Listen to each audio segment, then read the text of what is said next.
د 0347 نه چې ته هر کله کال لاشي نو دغه کال چې دی تاسو مو چتوي ځکه د دې پتر باندې چې دی تاسو دوکه کوي او تاسو د اکاونټ نه چې دی روپۍ وکاږي.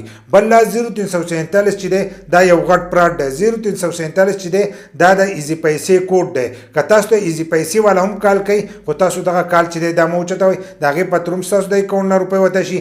بل ځینې پراډیان دي هغه د دې پتر باندې تاسو ته ټلیفون وکړي ځکه داسې ایپسونه راوتلي دي چې په هغې کې تاسو کم نمبر ورکوئ نو د هغې نمبر نه چې دی تاسو ته به کال راځي. هغه د بینک هم کیدی شي او د ایزي پیسې هم کیدی شي. بل ایزي پیسې اکاونټ چې دی دا زیاتکر خلک استعمالوي. د نورو اکاونټونو په نسبت باندې چې دی ایزي پیسې اکاونټ چې دی دا زیات استعمالیږي. بل ایزي پیسې چې دی دا یو غټ سهولت هم دی. لکه ایزي پیسې اکاونټ چې دی دا ځانه کولاوېدو هم پکار دی خو د پراډ نه بچ کېدی چې دی دا هم لازم دی. که تاسو د پراډ نه بچ نه شوئ نو ستاسو د ایزي پیسې اکاونټ نه چې دی ټولې پیسې چې دي دا به وتلي. په قسمه قسم طریقو باندې چې دی خلک تاسو دوکه کوي. اکثر د ایزي پیسې هغه میسج چې دی هغه کاپي کړی او هغه تاسو ته راولېږي د نمبر نه وایي زما د اکاونټ نه چې دی تاسو ته روپۍ درغلي دي دغه روپۍ چې دی ما ته واپس راولېږئ نو په دغې تر باندې تاسو هم دوکه کوي او اکثر تاسو ته د 0347 نه چې دی د دغې نه کال وکړي نو ستاسو سره خبرې کوي ستاسو موبایل ته چې دی یو او ټي پي کوډ درغلی دغه او ټي پي کوډ راته ووایه چې څنګه ورته دغه او ټي پي کوډ ته ووایې نو ستا د اکاونټ نه ټولې روپۍ چې دي هغه یې ځان ته اړولي. دغه شانتې تاسو خپل پین چې دی هغه به هم دغه 0347 چې دی دې ته به تاسو نه وایئ.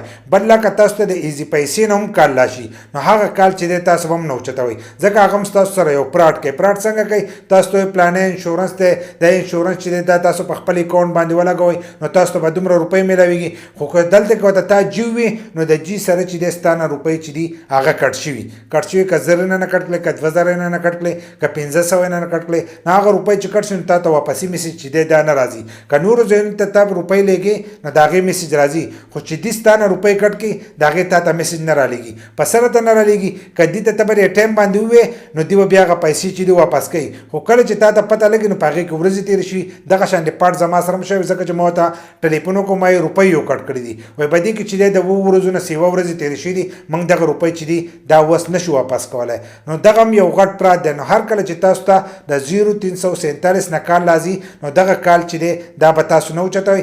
بل دا ایزي پیسې اکاونټ چې دی دا یو غټ سهولت هم دی. که په یو ځای کې د یو کس سره روپۍ نه نو تاسو ورته د هر ځای نه چې دی ایزي پیسې باندې هغه روپۍ چې دی دا تاسو لیږلی شئ. که د هغه خپل اکاونټ نه بل کس ته تاسو ورولېږئ نو د هغې پترو باندې چې دی هم د هغه کار چې دی هغه کیدی شي. ځکه بله ورځ زموږ سره هم دا قسمه مسله راغلې وه.